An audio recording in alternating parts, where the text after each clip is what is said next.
না এই পর্যন্ত হয়ে যাবে ঘাস। আসলে ছাগলের জন্য ঘাস কাটি নাই, ঘাস কাটছে আমাদের মিনি খামারের মুরগির জন্য ভাই। এটা অল্পতে হয়ে যাবে।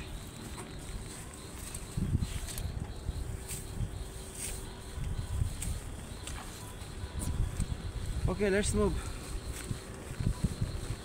তারপরে দেখাবো ঘাস কেটে মুরগি কীভাবে দিতে হয়। আপনারা দেখে থাকুন, সাথে থাকুন, চলো।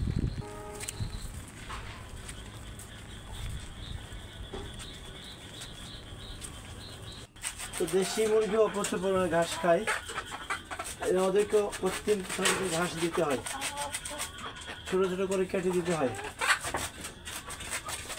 আসো তোমরা। আসসালামু আলাইকুম আপু, তুমি কি করছো? ও মুরগি ঘাস কেটে দাও। ক্ষুধা লাগেনি? সকাল থেকে কাজ করতেছো,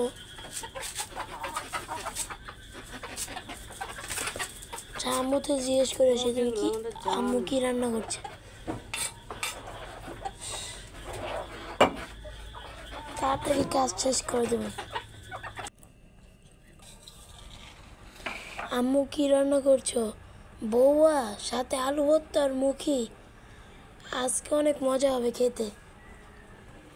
আব্বু তো অনেক কষ্ট করে কাজ করছে, তাড়াতাড়ি রান্ধো।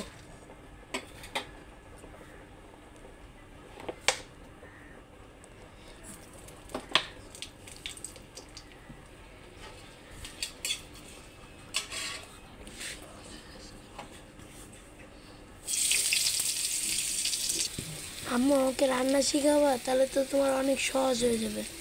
আচ্ছা আমিও দেখি তোমার সাথে কীভাবে রান্না লাগে।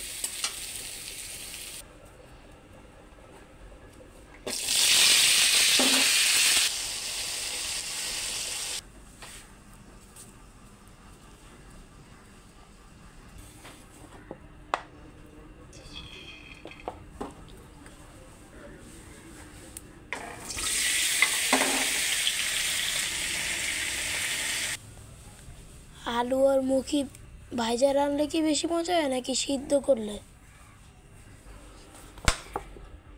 ও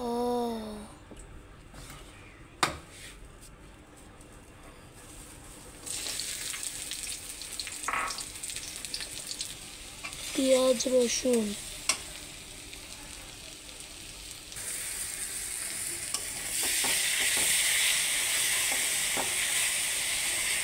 বুয়াতে এত কম দিলা, কারণ কি?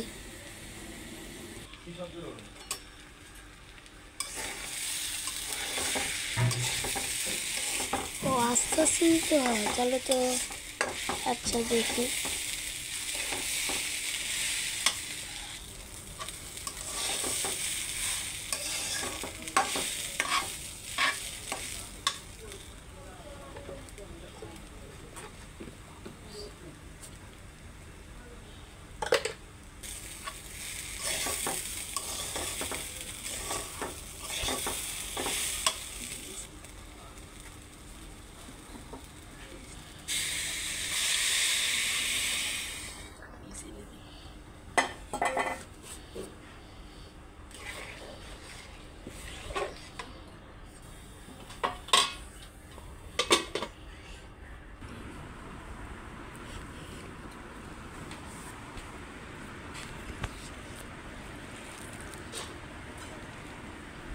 এই তো আমার কাজ শেষ। বাহ, আলু মুখির ভর্তা তৈরি হচ্ছে। হ্যাঁ, দেখেই তো অনেক টেস্ট লাগতেছে, অনেক মজা হবে ইনশাআল্লাহ। বউয়া তো আসলে খুব পছন্দের খাবার আমার। মুসাব তোমারও তো? হ্যাঁ, আম্মু ফ্রিজ থেকে শুটকি বের করে, আরে কিন্তু শুটকির ভর্তা আছে। হ্যাঁ, আজকে জমবে ভালো নাস্তা।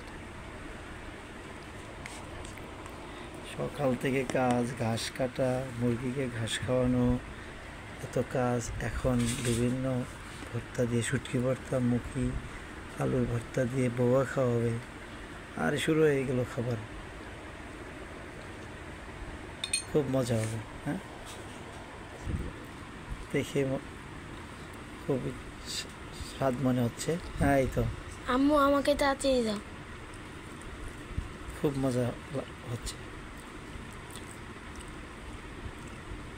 সত্যি খাবারটা অনেক মজার, বিশেষ করে ভর্তার সাথে বউয়া। সবাই বানিয়ে খাবেন।